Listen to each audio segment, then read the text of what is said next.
Giza, January 5, 1799. A French engineer named Edmé-François Jomard stands on top of the Great Pyramid, notebook in hand, catching his breath. He has just finished climbing 211 stone courses, and what he finds at the summit stops him cold. In the center of the wide, flat platform sit the broken remains of two more courses of masonry. Their edges are raw. Fresh chips of limestone litter the surface. And along the ragged perimeter, Jomard can still see the marks left by the tools that pried the adjacent blocks loose and shoved them, one by one, down the side of the pyramid into the sand below. Only weeks earlier, another officer in Napoleon's expedition had climbed the same monument and measured a summit half the size of the one Jomard now paces across, crowned by 6 exceptionally large stones that had stood there, in some form, since the reign of Khufu. In a matter of days, someone had ripped roughly 9 meters of solid stone off the top of the oldest wonder of the ancient world. 5 entire courses. Blocks weighing several tons apiece, dragged from the center of the platform to the edge and dropped, deliberately, to the ground. And nobody wrote down why. For 4,500 years, the Great Pyramid of Giza has stood on the edge of the desert as the largest stone building humanity has ever raised. Every other major pyramid in Egypt looks the way you would expect a pyramid to look, rising to a point or nearly so, with only a capstone missing. But not this one. The Great Pyramid ends abruptly, its top sheared off into a wide, flat rooftop that sits roughly 9 meters below where the true apex should be. Tourists have wondered about it for centuries. Egyptologists have shrugged. The most common explanation, if you can call it that, is a vague appeal to time. Erosion. Vandalism. Gravity. The slow attrition of 4,000 years of curious visitors rolling stones off the edge for fun. But that explanation collapses the moment you look at any other pyramid on the plateau. If gravity and boredom are enough to decapitate a pyramid, why did they spare coffers? Why is Menkaur's summit still recognizably pyramidal? Why is the Great Pyramid, and only the Great Pyramid, missing this much of itself? The answer, it turns out, is not slow at all. It is not 4,500 years of accidental damage. It is a single event. It happened almost within living memory. And it happened for a reason so cynical, so mundane, and so recognizably human that once you see it, you cannot unsee it. This is the story of a monument that has stood longer than any civilization on Earth. The story of Roman travelers who climbed to the top with measuring rods and Greek cubits and confirmed, over and over, that the summit had barely changed. The story of medieval quarrymen dismantling the pyramid's white limestone skin to rebuild a shattered Cairo. The story of a forgotten diarist named Nathaniel Davidson, whose lost notebook holds the key to the whole mystery. The story of Napoleon's engineers, who arrived in Egypt in 1798 and left behind the last honest measurement of a pyramid that would never be whole again.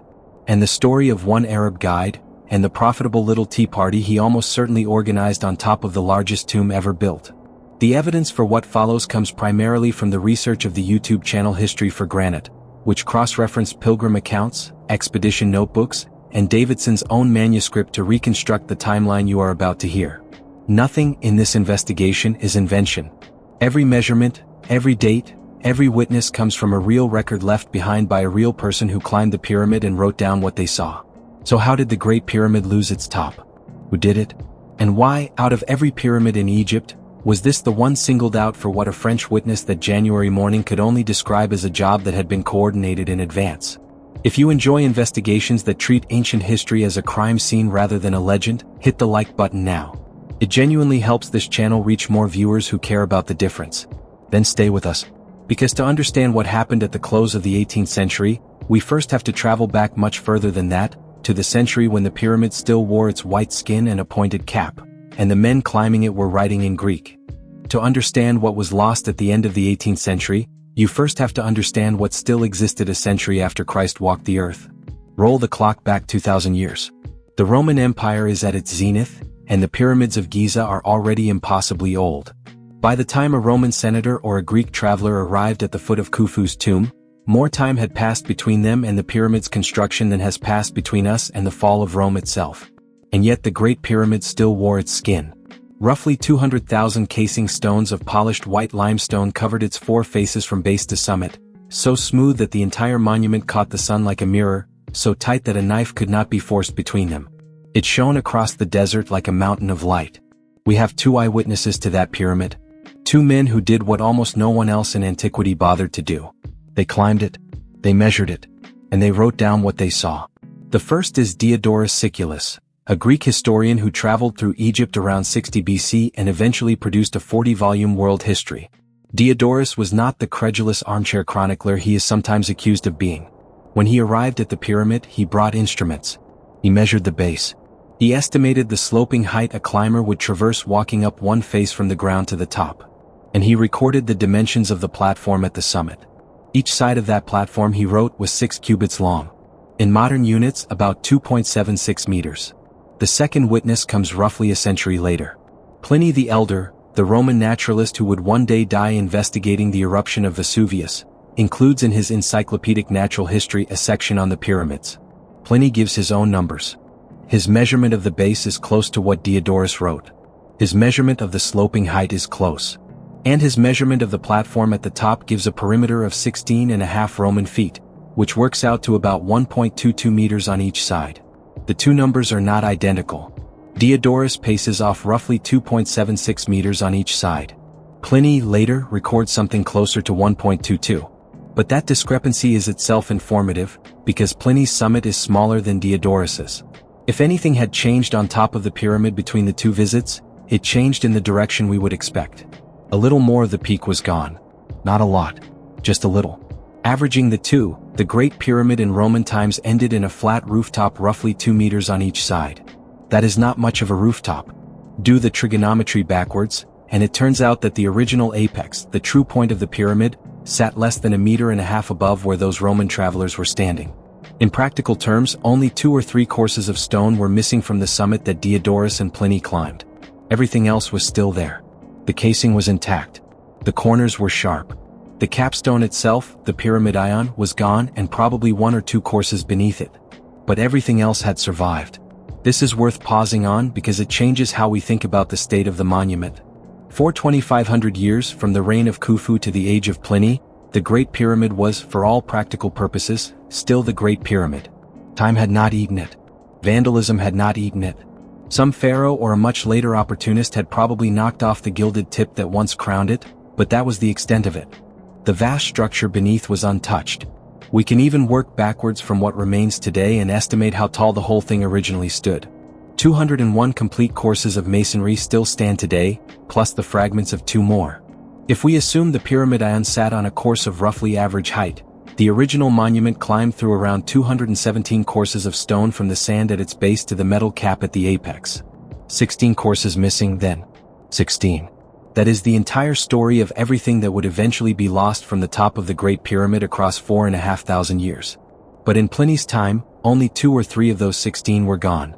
The remaining 14 still sat where Khufu's masons had placed them, 30 centuries earlier. Which raises the obvious question.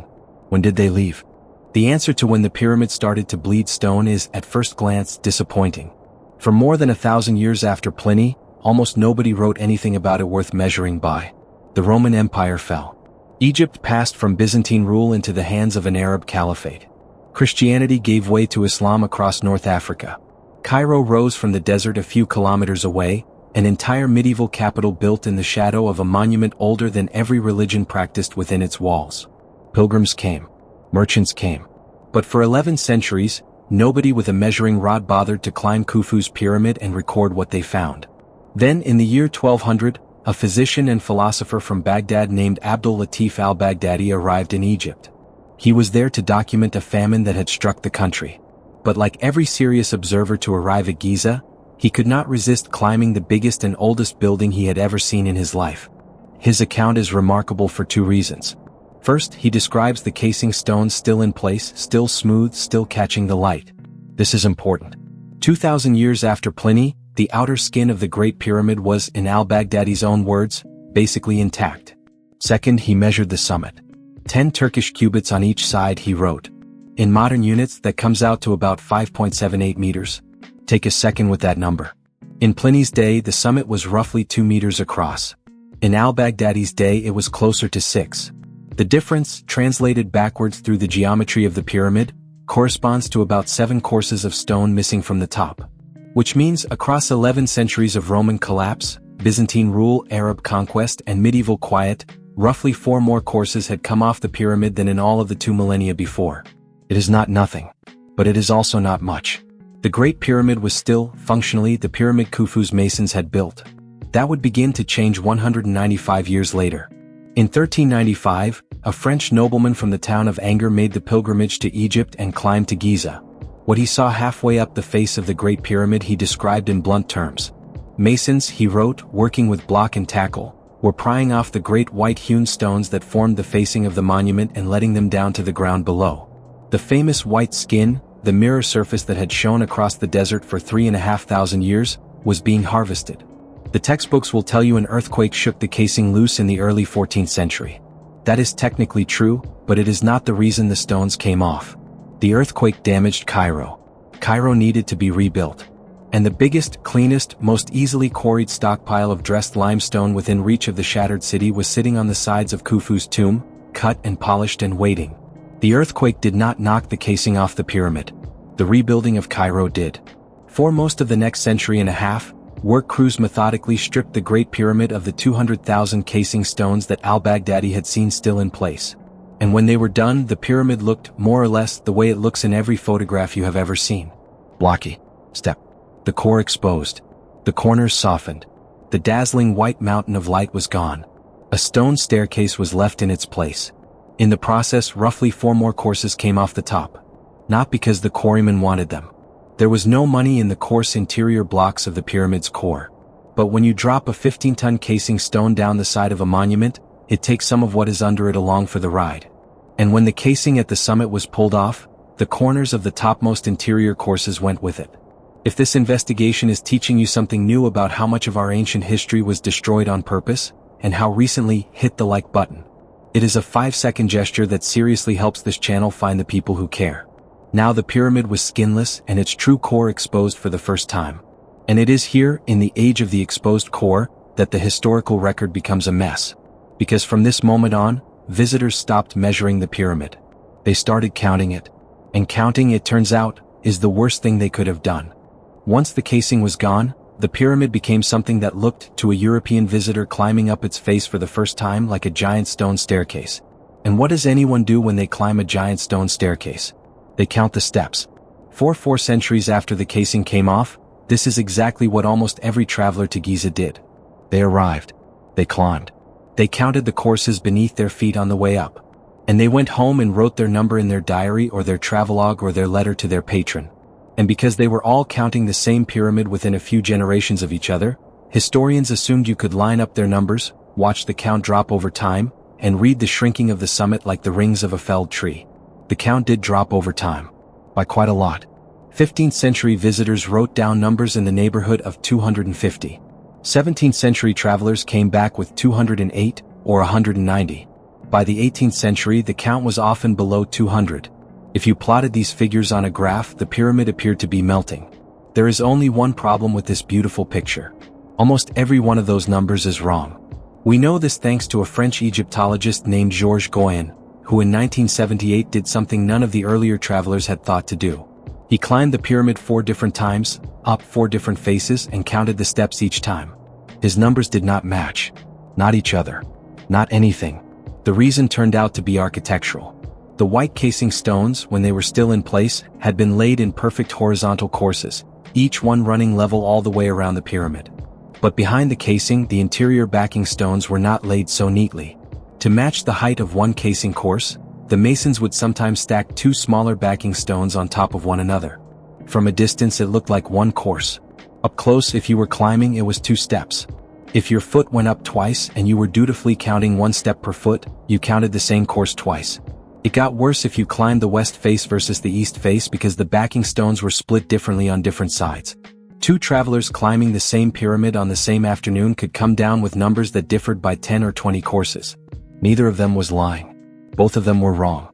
And so the historical record, from roughly 1400 to 1700, is a chorus of confident numbers that simply cannot be trusted, no matter who wrote them down. But not all of them. Out of the whole ragged chorus, exactly 3 visitors managed to count the pyramid correctly in the era after the casing was stripped. A traveler named Johann van San, a Dutchman named Johannes Egmont, and an Englishman who arrived in 1765, whose name has been almost entirely forgotten by mainstream Egyptology and who is, quietly, the most important witness in this entire story. His name was Nathaniel Davidson. All three of these men wrote down the same number. 206. Not 250. Not 220. 206. That was the true course count of the Great Pyramid, and it did not change across those centuries, which means the pyramid was not shrinking during that time. It was standing there, silent, holding its shape, while 300 years of tourists misread it. Davidson did more than get the number right. He did something none of the other visitors, correct or incorrect, thought to do. He measured the height of every single course individually from the base to the top. Course 1. Course 2. Course 3. All the way up to 206. It is the earliest complete step-by-step vertical map of the Great Pyramid in existence. Nothing like it appears again in the historical record until Flinders Petrie shows up with modern surveying equipment more than a century later. There is only one problem. Davidson never published it. The manuscript drifted, in fragments, into the private papers of his friend Robert Walpole, and when it finally saw print in 1818, it was riddled with copying errors. Nobody realized for the next 2 whole centuries that buried inside those broken numbers was the single most important measurement anyone ever took at the top of the Great Pyramid. 250 years after Davidson took his readings, an independent researcher named Stefan Bergdahl began asking whether the man's original notebook had survived somewhere. Not the mutilated version tucked into Walpole's memoirs. The actual manuscript in Davidson's own handwriting with the numbers he wrote in Egypt. It had. It was sitting quietly in an archive. Inside that manuscript is one of the most quietly explosive documents in the history of pyramid studies. Not a theory. Not an interpretation. Just numbers. Course after course after course from the base to the summit, measured in inches and feet by a man who cared enough to spend days doing it by hand. And on the last page, a small hand-drawn sketch of what the summit of the Great Pyramid looked like in 1765. 6 blocks. Scattered across the platform. Not stacked neatly, not still forming a proper course, just 6 large stones sitting on top of a smaller and much older layer beneath them. And a measurement. The summit, Davidson wrote, was 5.23 meters on each side. Compare that to today. The flat top of the Great Pyramid, right now, measures 10.96 meters on each side. Almost exactly twice as wide. That is not measurement error. That is not 2 men counting a little differently. That is a summit that has more than doubled in surface area at some point in the last 250 years, which is only possible if several full courses of stone have been carved off the top since Davidson stood up there. But there is more. Davidson noticed something about that uppermost course, the one holding the 6 scattered blocks. It was almost a meter thick. Twice as tall as the courses immediately beneath it. Nearly twice as tall as the average course anywhere on the pyramid. It is worth pausing on this. Pyramid courses generally get thinner as you go up, not thicker. The masons economized on stone in the upper reaches. But right there at course 206, Khufu's engineers had done something strange. They had gone back to the enormous blocks. Whether for structural reasons, for ceremonial ones, or simply because that is what a pyramid ion needed to rest on, we do not know. But the top course was built to be exceptional. This, it turns out, is the fingerprint that lets us solve the whole mystery. Because once you know that course 206 was made of oversized stones, and once you know its measurements from Davidson, you can go back through every foreign account of the pyramid's summit for the previous 200 years and cross-check. Somebody paced it off in long steps. Somebody else measured it in Turkish cubits. A Frenchman used feet. A Venetian used fathoms. The exact numbers vary, but the summit is always around 5 meters, and the oversized blocks always show up in the descriptions. Paul Lucas, 1699. 6 huge stones at the summit, with room enough for 6 more that were already gone. An earlier 17th century account. 12 very large stones on the top course. Jacques de Vento, 1589. So enormous were the stones at the top that de Vento convinced himself the summit was one single solid block of granite, 15 feet on each side. Marco Grimani, 1540.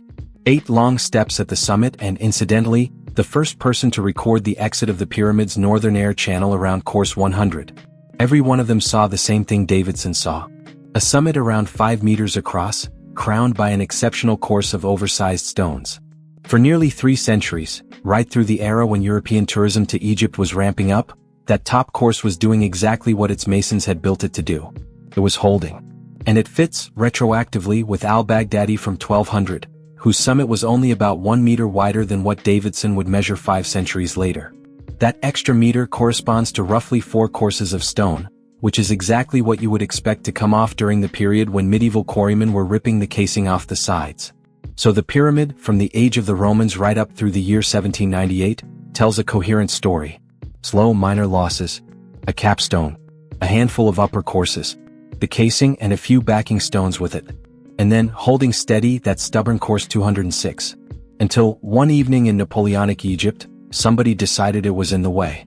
In 1798, Napoleon Bonaparte sailed from Toulon with a fleet of warships, an army of 38,000 soldiers, and folded into that army, a small civilian corps of engineers, mathematicians, geologists, artists, and antiquarians. He was going to Egypt, officially to cut off British trade routes to India. Unofficially, he wanted to be Alexander the Great. And in a peculiar footnote to a bloody military campaign, he had decided that the scholars traveling with him would document every corner of the country they were about to occupy. 3 of those scholars, working independently, climbed the Great Pyramid. The first to arrive was a military engineer named Jacques Grobert. Grobert's measurements were, frankly, not the best. He counted 205 steps up the face of the pyramid, added 3 more that he judged to be buried under the sand at the base, and arrived at a total of 208. That number is a little off. The actual course count in his time, as we know from Davidson, was 206 exposed courses. Grobert had probably double-counted somewhere and estimated the buried section too generously. But the more important detail is what Grobert wrote about the summit. His description matches Davidson exactly. A platform of about 5 meters on each side. 6 oversized blocks huddled together in the middle. That stubborn course 206 still there, still holding. Grobert also recorded one other detail worth remembering. He was struck, during his visit, by the suspicion with which the local Arab community regarded the French infidels running around Egypt taking measurements of everything. One old sheik who accompanied him to the pyramid, exasperated by the amount of trouble Grobert was going to for a survey, finally told him, quote, "It is useless for you to take so much trouble. There is no money in it." Grobert wrote that exchange down and moved on. He probably thought it was a bit of local color. He did not realize he had recorded, in passing, the mindset of the very people who would decide within a few months that there was, in fact, quite a lot of money in the top of the Great Pyramid, if you knew how to arrange it.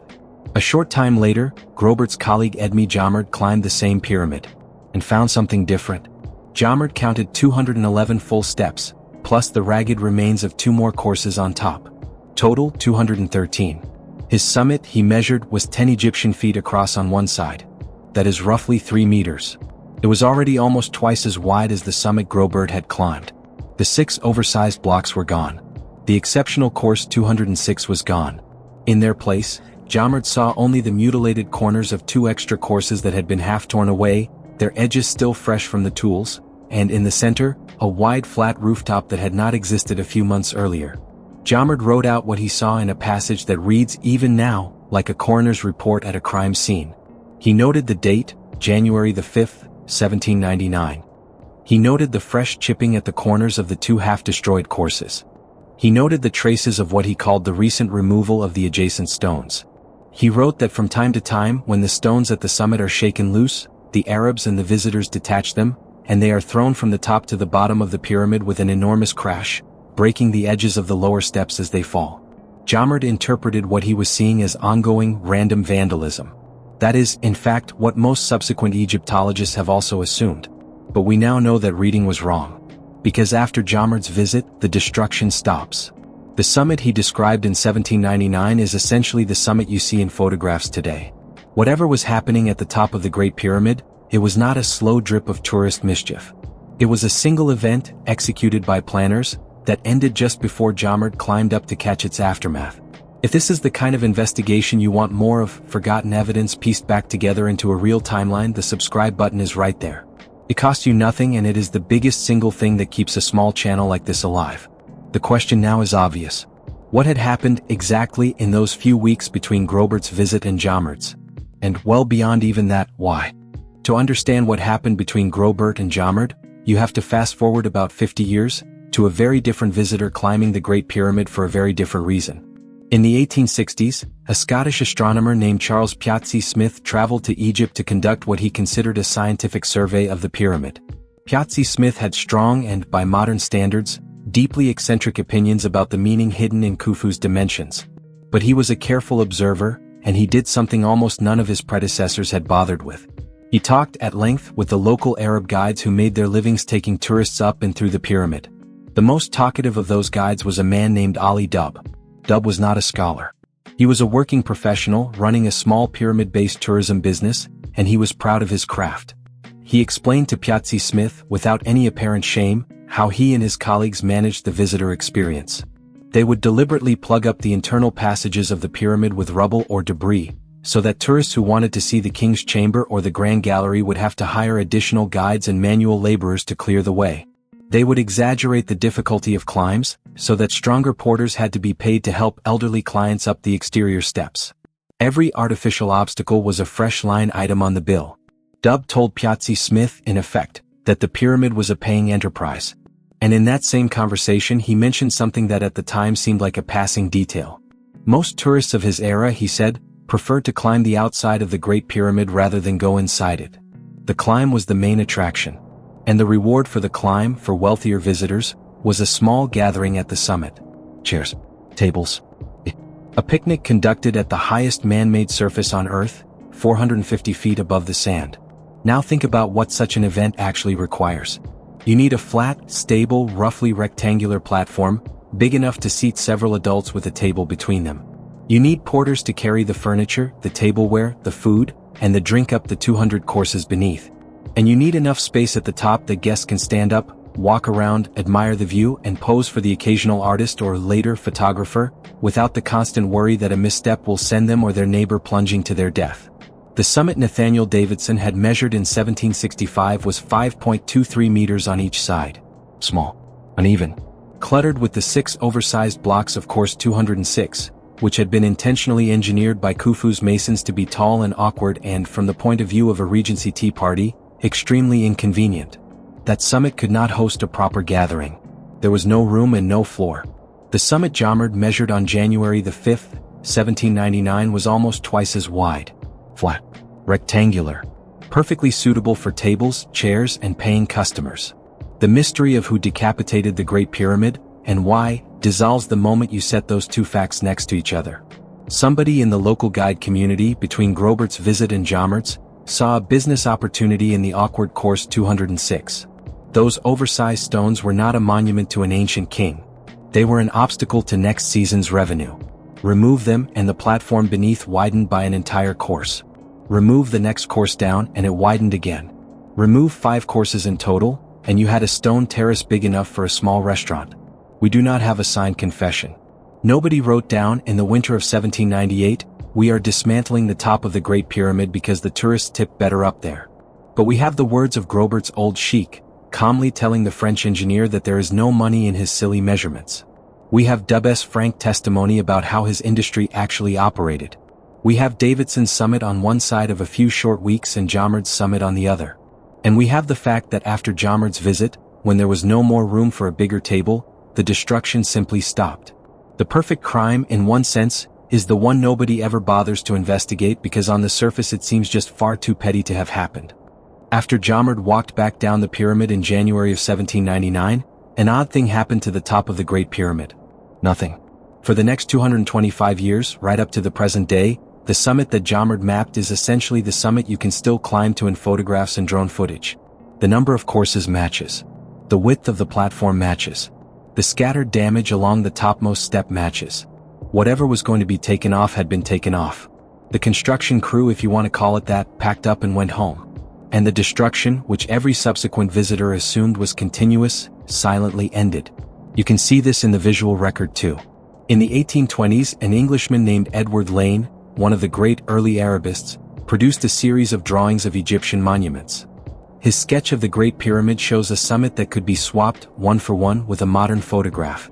No new courses have fallen off in the 2 centuries since. The final line of destruction sits exactly where Jamerd drew it. There are only 2 later events worth mentioning, and neither of them changed the shape of the summit itself. The first happened around 1874, when a Scottish astronomer named David Gill climbed to the top of the Great Pyramid and erected a tall wooden mast on the platform. The mast was a survey instrument, used to triangulate the pyramid's exact height from the ground below. It stood there for decades, appears in dozens of old photographs, and became a strange, spindly signature of the monument for 2 generations of visitors. Eventually the upper section broke off, and by the time the surviving lower portion was finally taken down, it had become more of an eyesore than a scientific tool. What matters is what Gill's mass did not do. It did not remove a single course of stone. It just sat there. The second event is more recent, and considerably darker. In 2019, a person in obvious mental distress managed to climb the Great Pyramid and reach the summit, where they partially destroyed one of the surviving damaged blocks. Egyptian authorities used the incident, so it appears, as justification to also bring down the last remnants of Gill's mast and to clean up loose material at the top. That intervention, however small, is the only meaningful physical change to the summit since 1799. And it is a modern one. Which means the surface you see when you look at photographs of the Great Pyramid today, the wide flat rooftop crowned by half-shattered remains of 2 extra courses, is not a monument to 4,500 years of gradual erosion. It is a monument to about 6 weeks in the winter of 1798, when a small crew of local workers rearranged the top of one of the most important buildings in human history in order to serve tea to their customers. And there is one more layer worth adding. Because the same Ali Dubbé who talked so openly to Charles Piazzi Smyth about how his industry actually operated was not describing a new practice. The Tea Party Summit and the plugged internal passages were part of a mature economic system, one that must have been developed and refined by earlier generations of guides. The men who organized the removal of Course 206 in 1798 were almost certainly the fathers or grandfathers of the guides Dubbé grew up around. What Dubbé described to a Scottish astronomer in the middle of the 19th century was, in effect, the mature business model. What Jomard climbed into in 1799 was the initial capital investment. Grobert had been told, that same year, by an old sheik at the base of the pyramid, that there was no money in his silly measurements.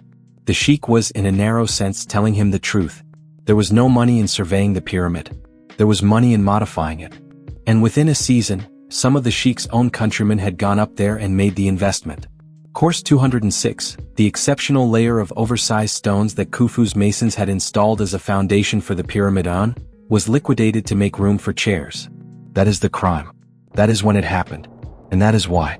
9 meters of a monument older than every religion still practiced on earth, quarried off the top in a few weeks, by anonymous local businessmen, so tourists could eat lunch. Come back for a moment to Jomard on the summit. Standing in the desert wind on January the 5th, 1799, notebook open, the fresh tool marks visible along the ragged corners of the 2 half-destroyed courses beneath his feet. He does not know what we know. He does not know that the 6 oversized blocks that were there weeks earlier were the last remnant of a course laid by Khufu's masons, and that they had held out for 4,500 years, through Roman travelers with measuring rods, through Byzantine collapse and Arab conquest, through the earthquake that toppled Cairo and the pilgrims who counted steps and got the numbers wrong, only to be quietly hauled off the top of the pyramid a few months before he got there so that better parties could be held. He thinks he is witnessing random vandalism. He is not. He is witnessing a business decision. And here is the part that should trouble anyone who cares about the physical evidence of the past. The men who removed Course 206 did not think of themselves as vandals. They almost certainly did not think of themselves as thieves. They thought of themselves as service providers, adjusting a work environment to better serve their clientele. In their own minds, they were probably making an improvement. And they left behind almost no record of what they did because from their point of view, there was nothing worth writing down. It was just a job. That is worth sitting with because it is the same story in miniature that plays out around ancient sites all over the world right now in our own century. Access ramps carved into unrepeatable stone. Wiring channels chiseled through original masonry. Tour infrastructure bolted onto ceilings that survived every previous empire but will not survive our conveniences. In 200 years, someone else will investigate our own quiet renovations to the record of the past, and they will probably reach much the same conclusion Jomard reached without knowing it on that January morning. That the damage looks random until you understand who was making money from it. There is still work to be done on the summit of the Great Pyramid, by the way. The graffiti up there has never been fully catalogued, and by some accounts a few of the carved names and dates are older than 1798, which would make them silent witnesses to what came before the destruction. Every one of those names is a small piece of testimony that historians have never bothered to collect. Some of them may have belonged to men who watched the operation. Some may have been carved on stones that were themselves part of Course 206 and were left up there by workers who could not be bothered to shove them over the edge.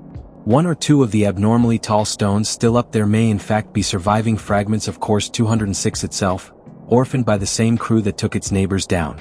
Modern luminescence dating could probably settle the question in a single afternoon. Nobody has done it. Egyptology as an institution has not treated the mystery of the summit as a mystery at all. It has treated it as background noise. And what this whole investigation demonstrates, one witness at a time, is that the background noise of the past is very often the record of an actual event that somebody chose not to look at. Until somebody does, this investigation ends where it began.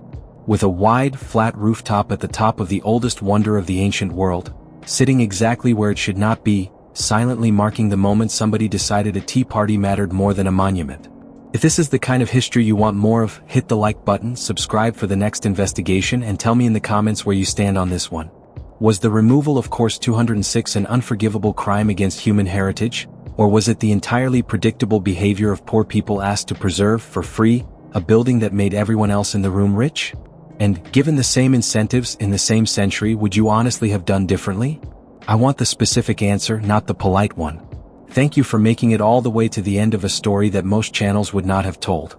Share this with anyone you know who would rather hear the messy truth than the tidy legend. And, above all else, remember to ask your friends whether they still take their history for granted.